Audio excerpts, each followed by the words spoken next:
Bora então resolver os exercícios da aula 6 sobre citogenética. O exercício 1 da PUC do Rio de Janeiro fala o seguinte: uma característica genética recessiva presente no cromossomo Y pode... Letra A. Pode ser herdada do pai ou da mãe pelos descendentes do sexo masculino e feminino. Eu falei na sexta aula, que o cromossomo Y é exclusivo dos homens. No nosso sistema sexual, quem tem cromossomo Y é macho, é homem. Então, a letra A não pode ser. Letra B. Só pode ser herdada a partir do pai por seus descendentes do sexo masculino. Exatamente. O pai, por ele ser um homem, ele só vai passar para os seus filhos, porque o Y é o que determina o sexo masculino na espécie humana e na maioria dos mamíferos. Então, a resposta certa é a letra B. A letra C não é porque ele diz o seguinte: só pode ser herdada a partir do pai por seus descendentes do sexo feminino. Não. Ele não vai passar para as filhas, ele passa para os filhos. A letra D fala que só pode ser herdada da mãe, então a mãe que passa para os filhos. Também está errado. E a letra E também fala que só pode ser herdado a partir da mãe. Também está incorreto. A primeira, o gabarito é a letra B. Segunda questão. O cariótipo está relacionado com, letra A, número de cromossomos, B, forma dos cromossomos, C, tamanho dos cromossomos, D, todas as alternativas anteriores, ou letra E, nenhuma das alternativas. O cariótipo a gente comentou na aula, e o cariótipo, ele realmente são as três alternativas de cima. Ele vai falar sobre o número de cromossomos, por exemplo, na espécie humana, o cariótipo é 2N, nas células somáticas, né, nas células que formam o nosso corpo, a gente tem 46 cromossomos, tendo um par sexual, XX ou XY. E a gente mostra o formato dos cromossomos naquela imagem bem bonitinha, que mostra os cromossomos pareados, né, os 23 pares de cromossomos homólogos, e mostra os tamanhos também. Se você rever a aula de ontem que eu passei para vocês, a imagem lá do cariótipo humano, você vai ver que o primeiro par é grandão e quando você vai passando para os pares posteriores, vai diminuindo. Então, até isso o cariótipo vai mostrando, que o primeiro par de cromossomos da espécie humana é o maior. E o último par, ali, o 22, de cromossomos autossômicos, ele é o menor. E daí depois tem o par sexual. Então, a gente vê tanto no cariótipo o número de cromossomos, a quantidade, na espécie humana 46, o formato deles, ou seja, como que o cromossomo é como um todo, você pode ver na imagem lá que tem cromossomos muito diferentes, e o tamanho deles. Então, a resposta aqui é a letra D, todas as alternativas anteriores. Terceira questão, se liguem, é uma questão do Enem. Enem 2009. Uma vítima de acidente de carro foi encontrada carbonizada devido a uma explosão. Indícios, como certos adereços de metal usados pela vítima, sugerem que a mesma seja filha de um determinado casal. Uma equipe policial de perícia teve acesso ao material biológico carbonizado da vítima, reduzido praticamente a fragmentos de ossos.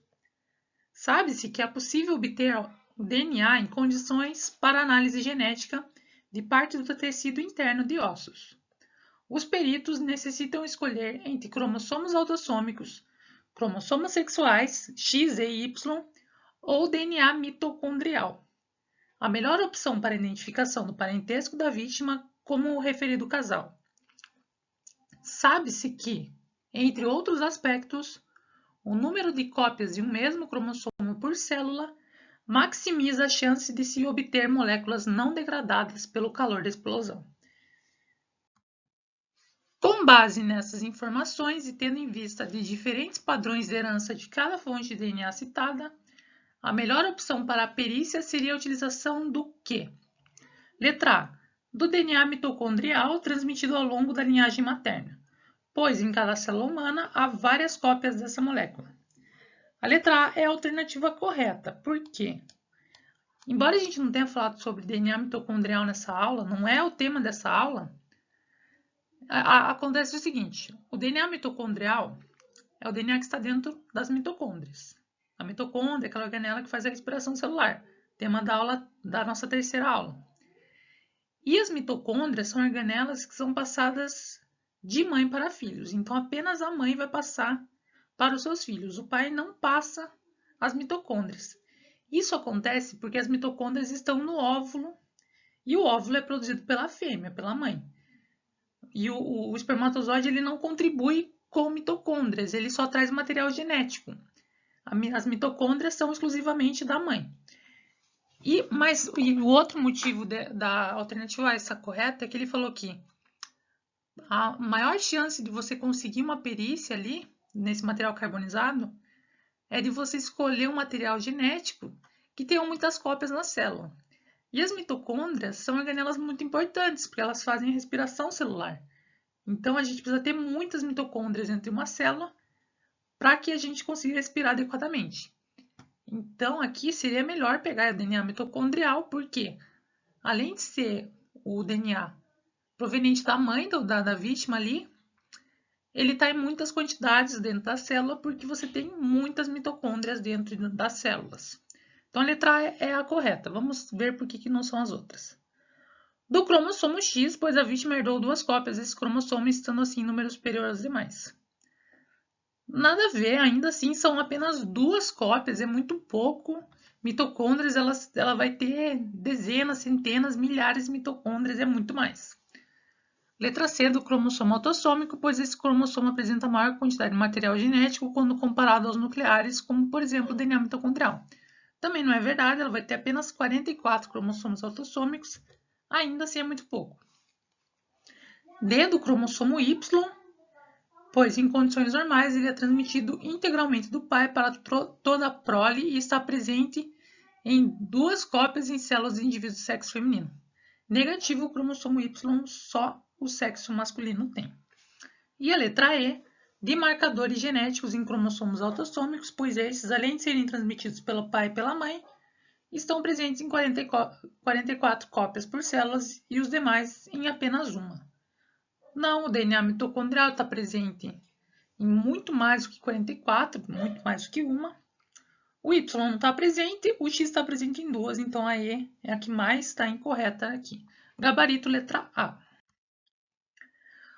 Quarta questão da Unicamp diz o seguinte: assinale a alternativa que preenche corretamente as lacunas nas definições a seguir. Tan é o conjunto de toda a informação genética de um organismo. Conjunto de toda a informação genética de um organismo, de todos os seus genes, é o genoma. 2. Tan é um trecho do material genético que fornece instruções para a fabricação de um produto gênico. Tan é o gene, né? O gene ele guarda a informação necessária para a produção de um fenótipo, que é o produto gênico, que são as proteínas. Terceiro, tan é a constituição de alelos que um indivíduo possui em um determinado loco gênico. Aqui cabe genótipo. Lembre que genótipo é a constituição alélica de um indivíduo. São os alelos que ele tem. O famoso azão-azinho, azinho-azinho, azão-azão. Isso é o genótipo. Genótipo é a constituição de alelos que um indivíduo possui em um determinado loco gênico. E a 4, tan é a correspondência que existe entre códons e aminoácidos relativa a uma sequência codificadora no DNA. Isso aqui é o nosso código genético. Código genético é aquela relação entre os códons e os seus respectivos aminoácidos. Quais códons codificam quais aminoácidos. Isso é o código genético. Então, o gabarito aqui é genoma, gene, genótipo, código genético, letra B. Quinta questão da PUC do Rio Grande do Sul. Se compararmos as sequências de DNA de 2 pessoas, veremos que são idênticas o quê?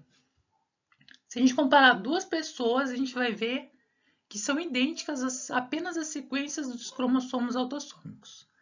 Isso não vai acontecer nunca, porque as pessoas são diferentes. Todas as pessoas são diferentes. A gente tem alelos diferentes.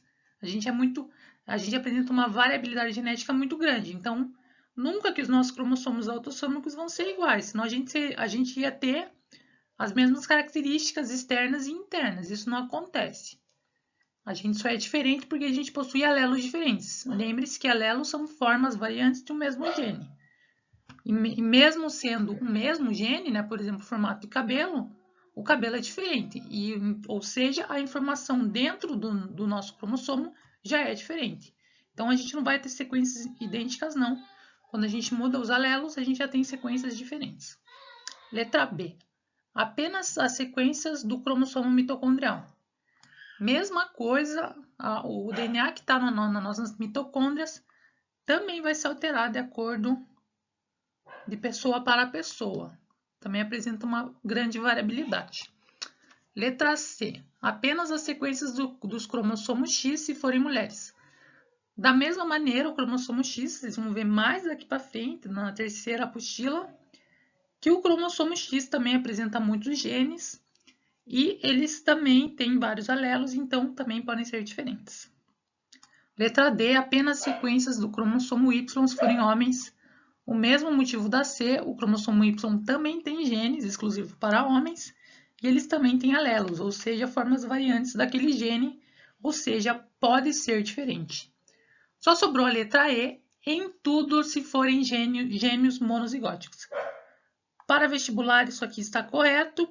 Na realidade, não são 100% iguais, idênticos, mas a ideia aqui que ele quis dizer foi o seguinte: gêmeos monozigóticos significa que são gêmeos que foram originados pelo mesmo zigoto. Ou seja, eles foram originados pela união de um mesmo espermatozoide e de um mesmo óvulo. Teoricamente, eles têm os cromossomos exatamente iguais, eles têm o mesmo cromossomo. Só que ao longo da vida deles, esse cromossomo vai se alterar um pouquinho e eles vão ser pessoas únicas. Mas para vestibular, a letra E é a alternativa correta. Sexta questão aqui da Federal, se liga, é uma questão da Universidade Federal do Paraná. Reticências: se analisarmos o que está acontecendo com o cromossomo Y, verificaremos que há algum tempo a própria natureza vem tramando contra o sexo masculino. Nos últimos milhões de anos, o cromossomo Y perdeu muitos genes e atualmente ficou tão diferente do cromossomo X que praticamente não há mais troca de material genético entre eles. O cromossomo X, com cerca de 165 milhões de pares de nucleotídeos, uma medida do seu tamanho, é bem maior que o Y, com aproximadamente 60 milhões desses pares. Se compararmos o número de genes, as diferenças tornam-se mais evidentes. O cromossomo X tem 3.000 genes e o Y só tem 26. Com base no texto, assinale a alternativa correta. Letra A. Pares de nucleotídeos referem-se às bases nitrogenadas. Citosina se liga com a guanina e também a uracila, que se liga à adenina nos cromossomos. Fez uma baboseira enorme, citosina se liga com guanina, mas não se liga à uracila. Então aqui, e a uracila nem é de DNA, a uracila é de RNA. Então a letra A está incorreta. Letra B. Os cromossomos X e Y e os seus genes não possuem a fita de dupla hélice do DNA. Claro que possuem, vocês lembram da última aula, da aula de ontem, que os cromossomos não são nada mais nada menos do que o DNA condensado. Então todo cromossomo é formado por uma dupla hélice de DNA. Letra C. Os cromossomos X e Y são chamados de sexuais, enquanto os cromossomos autossômicos são os outros 46 diploides. Essa questão está quase correta, mas não está totalmente correta por causa do número. A espécie humana, o cariótipo humano, tem 46 cromossomos, certo? Mas destes 46, a gente tem 2 sexuais e 44 autossômicos. Então, 46 é o número total, não é o número de autossômicos, por isso que a C está incorreta. Estaria correta se tivesse escrito 44. D. As trocas de material genético entre os cromossomos referem-se às mudanças ocorridas nos genes e não no DNA. Não faz sentido nenhum que ele falou na D, porque o DNA, o gene é nada mais nada menos do que fragmentos do DNA. Então, não tem como separar gene de DNA, são essencialmente a mesma coisa. O gene é um fragmento, um pedaço do DNA. Só sobrou a letra E, que é a correta. Genes são compostos por diversos pares de nucleotídeos capazes de sintetizar proteína ao final do processo da síntese proteica. O gene ele vai dar origem ao fenótipo, que é a proteína, por isso que a resposta certa é a letra E. Questão 7, essa questão aqui é uma questão polêmica.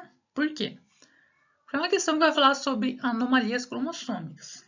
Anomalias cromossômicas é uma aula que está na nossa terceira apostila. Então, eu sequer comentei sobre isso. É um tema assim, muito evoluído, que a gente tem que estar com as noções sobre divisão celular e também noções maiores sobre genética bem afiados para conseguir entender essa parte. Então, é uma questão assim que, se você errou, nem se culpe, porque ela não deveria estar aqui, ela deveria estar lá na terceira apostila, numa aula chamada Anomalias Cromossômicas. Mas vamos lá, vamos só dar uma olhada por cima nessa questão aqui, porque eu nem trabalhei sobre esse tema na aula, esse tema aqui é bem mais lá para frente. Assinale a alternativa correta. Os indivíduos com síndrome de Klinefelter possuem o cariótipo 47XXY e o cromossomo a mais pode ter sido herdado da mãe ou do pai. Vamos deixar essa aqui por enquanto. B. Por meio da observação de hemácias da corrente sanguínea, é possível determinar se o indivíduo tem um número normal de cromossomos. Vocês vão ver em alguma aula da biologia A, tecido sanguíneo, que as hemácias são células sanguíneas que não possuem núcleo, então não tem como identificar os cromossomos a partir de hemácias. Por isso a B está incorreta. Letra C. Os indivíduos com síndrome de Down apresentam um par de cromossomos número 21 a mais. Talvez essa, por senso comum, você pode ter julgado como incorreta, porque é senso comum saber que a síndrome de Down é causada por um cromossomo a mais lá no par 21. Então, não é um par de cromossomo a mais, é apenas um. A gente tem 3 cromossomos 21 em indivíduos com síndrome de Down. Mas, fique tranquilo, a gente vai falar sobre síndrome de Down lá na terceira apostila, nessa aula sobre anomalias cromossômicas. D. As aberrações cromossômicas só podem ser diagnosticadas após o parto.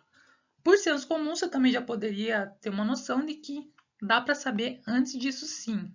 A partir do ultrassom, você já consegue descobrir sobre anomalias genéticas no feto. E aí, desde que o indivíduo da espécie humana tenha 46 cromossomos em suas células, ele será normal.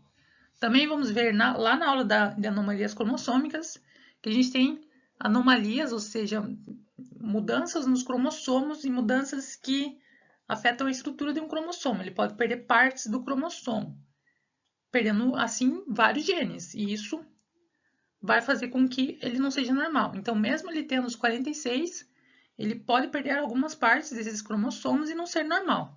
Por isso que aí está incorreto. Por eliminação, sobrou a letra A, que fala sobre a síndrome de Klinefelter. Eu não vou explicar por que essa está correta, porque tem que ter conhecimento sobre meiose bem afiados e sobre a própria síndrome. Mas eu recomendo que você guarde essa questão quando a gente vai lá na terceira apostila, volte nela e tente refazê-la, que eu tenho certeza que você vai conseguir. Vamos para a questão número 8. A descoberta do código genético data do início da década de 1960, quando já se sabia que existia uma relação entre a sequência de nucleotídeos presentes nos ácidos nucleicos e a sequência de aminoácidos das proteínas. Sobre o código genético, julgue as afirmativas a seguir. Código genético é considerado universal, pois seu funcionamento é idêntico para todos os seres vivos. Corretíssimo, vale tanto para os seres humanos quanto para uma bactéria. Código genético é universal. 2. Ele é degenerado, pois um mesmo aminoácido pode ser codificado por mais de um códon. Exatamente, nós temos 20 aminoácidos e 64 códons. Terceira, esse código é estabelecido por meio da complementaridade de bases entre as bases nitrogenadas e o RNA ribossômico. Não falei sobre essa parte na aula. Essa parte a gente vai falar com detalhes na 8ª aula, que vai falar sobre transcrição e tradução, mas está incorreta porque porque o código ele é estabelecido por meio de uma complementaridade, isso é verdade. Só que não é entre o RNA ribossômico, é entre um RNA chamado transportador, que é o RNA que vai transportar os aminoácidos, que vai trazer os aminoácidos até a estrutura que vai formar a proteína, que é chamada de ribossomo.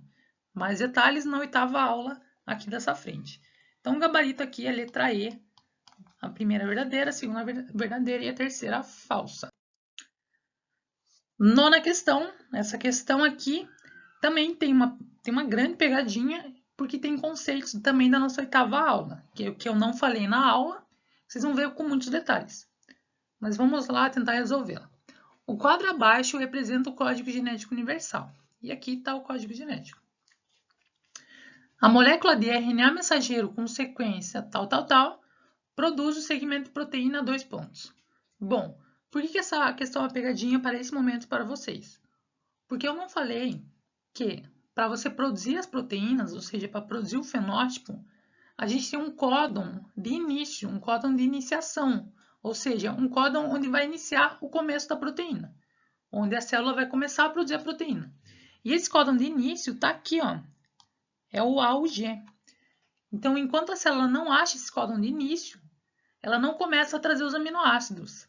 Então, se você pode ter caído com certeza nessa pegadinha, e não se culpe porque você não tinha essa informação ainda, e a gente vai dar essa informação com detalhes na 8ª aula, mas você provavelmente começou aqui na sequência CGA, né? E você caiu em arginina, e aí você foi logo e marcou a alternativa C. Você veio aqui em CGA, ó, arginina, e marcou a letra C. Mas está incorreto porque ainda não se iniciou o processo de tradução, que é basicamente pegar a sequência aqui, né, do gene e trazer os aminoácidos e ler os códons a partir e fazer a complementaridade seguindo o código genético. Então, como não teve início, a gente não começou ainda com o A ou G, esse códon ele não vale. Só quando começa o A ou G é que vale o restante. Então, o primeiro códon seria esse aqui, o A ou G, que é uma metionina. A ou G, metionina, é o códon de início. O segundo códon seria ACA. O ACA aqui é ACA-treonina. Só com esses dois já daria... Não, ainda não daria para marcar. Vamos continuar. O terceiro códon, AAA, lisina.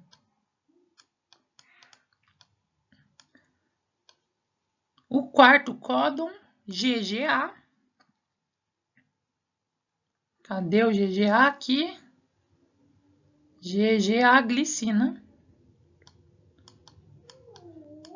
E o quinto códon, UAA. O UAA é um códon, olha só. Cadê? Não estou achando. O UAA é um códon de fim. Ou seja, esse códon ele não produz nenhum aminoácido. Ele é um códon que fala para parar a proteína. Então, a nossa proteína seria formada por 4 aminoácidos nessa sequência: metionina, treonina, lisina e glicina. Resposta letra D. Se você não conseguiu resolver essa questão, não se preocupe, porque a gente vai dar mais detalhes sobre o processo de tradução, que é basicamente fazer isso que a gente fez agora lá na 8ª aula. Na aula de hoje, na aula de ontem, na verdade, a gente só falou sobre o código genético, só para vocês terem uma noção e compararem o que é o código genético com o genoma, que é uma confusão que muita gente faz. Mas a resposta aqui é a letra D. 10ª questão, mais uma questão que vai falar sobre anomalias genéticas. Então, é outra questão que eu recomendo vocês guardarem aí de canto. E quando a gente vê a aula sobre anomalias genéticas lá na terceira apostila, voltem na questão e tentem fazê-la. Mas vamos resolver aqui bem por cima ela. Suponha que na espermatogênese, ou seja, na formação do espermatozoide, de um homem ocorra a não junção, ou seja, não separação dos cromossomos sexuais na primeira divisão da meiose. Isto é, que os cromossomos X e Y migrem juntos para o mesmo polo da célula. Admitindo que a meiose continue normalmente, aí tem aqui as perguntas. Na A, você vai ter que falar o seguinte: qual será a constituição cromossômica dos espermatozoides formados nessa meiose no que se refere aos cromossomos sexuais. Essa questão é praticamente impossível de você resolver agora se você não tiver um conhecimento sobre meiose. Se você não souber o que se forma na meiose. Então é uma questão assim que até é ruim eu fazer, porque pode acabar confundindo a sua cabeça. Você vai ficar com uma ideia de que a meiose é algo impossível. Mas basicamente, se os cromossomos X e Y não se separaram, lembra que eu falei que o espermatozoide é uma célula haploide humana. Então ele tem que só ter uma cópia completa do genoma. Os cromossomos sexuais no nosso genoma, a única cópia completa seria apenas um cromossomo. Se eles migrarem juntos, significa que a nossa célula haploide vai ter 2 cromossomos sexuais. Então não vai ter só um deles, vai ter 2. Então, metade das células ia ser XY, metade dos espermatozoides seria XY, 50%.